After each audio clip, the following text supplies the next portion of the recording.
কি বস কবে তো বসে ভালো তো বুলেট লেগে যাচ্ছ নাকি কবি কবি চল ভাই বলছিলাম আজকে তোমাদের পাঁঠা দেখাবো।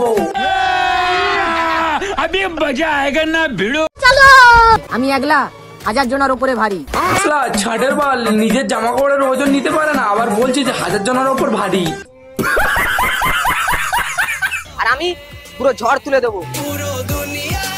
তুই ঝড় তুলবি বলছিলাম লেবার তুই একটু সাবধানে থাকিস ঝড় আসলে তোকে যেন না গরুর দড়ি দিয়ে বাঁধতে হয় তুই আবার ঝড় তুলবি তুই একটু সাবধানে থাকিস ঠিক আছে। তো চাইলে আগের মতন হতে পারি কিন্তু আমার মনে নেই আমি আগে কেমন ছিলাম।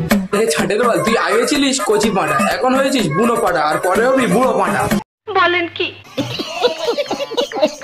তুই আর লেবড়া পাল্টাচ্ছিস না কেন পাঁটারা কোনোদিন পাল্টায় না।